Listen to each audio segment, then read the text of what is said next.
চারিদিকে লতাপাতা আর ইটের পাঁজা। স্বাভাবিকভাবেই এলাকায় গড়ে উঠেছে সাপেদের নিরাপদ আস্তানা। আর তার জেরে স্কুলের মধ্যে ঢুকে পড়েছে বিষধর বরাচিতি, চন্দ্রবড়া সহ বিভিন্ন ধরনের সাপ। ফলে আতঙ্ক ছড়িয়ে পড়ে স্কুলে। ঘটনাটি আরামবাগের গোপালদহ প্রাথমিক বিদ্যালয়ে। স্কুলের চারিপাশে পরিষ্কার পরিচ্ছন্ন না রাখার কারণেই ব্যাপক সমস্যার সম্মুখীন হয়েছেন শিক্ষক থেকে ছাত্রছাত্রীরা। জানা যায়, বেশ কয়েকদিন ধরে সাপের উপদ্রব বাড়ে বিদ্যালয় চত্বরে। যে কোনো সময় ঘটতে পারে বড়সড় বিপদ। এর ফলে ছাত্রছাত্রীরা ভয়ে স্কুল পাঠাচ্ছেন না অভিভাবকরা। ফলত এই ঘটনায় তীব্র ক্ষোভে ফুঁসছেন বাসিন্দারা। তো ওই দিকটায় বনটা খুব বন জঙ্গল হয়ে আছে। এখন পঞ্চায়েত থেকে যদি ওই বন জঙ্গলগুলো একটু পরিষ্কার করে দেওয়া হয় তাহলে খুব ভালো হয়। এবার স্কুলের মাঠের মাঝে স্কুল তো একটু সাপ খুব একটু বেশি থাকে। পুরানো ইট আছে যেখানে সাপের খুব আড্ডা। ওই ইটগুলো যদি পরিষ্কারের কিছু ব্যবস্থা পঞ্চায়েত থেকে করে দেয় বা করে দেয় তাহলে স্কুলে খেলার মাঠটাও বড় হয় আর ছেলেরা মানে ওই সাপখোপের থেকেও অনেক রক্ষা পায়, পরিষ্কার হয়ে যায়। সাপখোপটা ওখানে অত বাসা বাঁধতে পারবে না।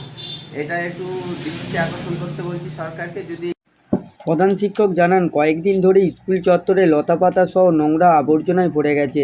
তার জেরেই প্রতিদিন সাপের উপদ্রব বাড়ছে, যার কারণে স্কুলে কর্তৃপক্ষ ক্লাস করতে সমস্যা হচ্ছে। তাদের দাবি প্রশাসন যেন দ্রুত পদক্ষেপ নেয় এ ব্যাপারে। পাঁজা, বহুদিনের পাঁজা। ওটা কি স্কুলেরই পাঁজা? হ্যাঁ, আমাদের ছেলেদিকে নিয়ে কাটালে এতে করে তো সাপ ফাপের উৎপাত বাড়ছে। বাড়ছে মানে এবারে সাপে পুরো ভর্তি, আর এনাকে গোড়া সাপে ভর্তি। ওরা সাপে স্কুলের ভিতরেও ঢুকে যাচ্ছে। হ্যাঁ, জাল দিয়ে আছে তবু ওই দিকটা জাল দিয়ে আছে, ঢুকে আর যায়। সেই আর এমনিতে সাত দিকে নোংরা আবর্জনাটাই বেশি। এনাচ কেন সাপ পোকামাকড় থেকে যাতে করে ছেলেরা রেহাই পায় সেই দিকে সরকারের লক্ষ্য রেখে বা অঞ্চলের প্রধান বলুন, উপপ্রধান বলুন আর কর্মীবৃন্দ বলুন, সবাই যদি একসঙ্গে ঠিকঠাক করে স্কুলটা চালাবার মতো পজিশনে রাখে বা মাস্টারমশাই ভালো আছে, বন জঙ্গল কাটাতে হবে বা সেইভাবে ছেলেদের নিয়ে লেখাপড়া শেখাতে হবে।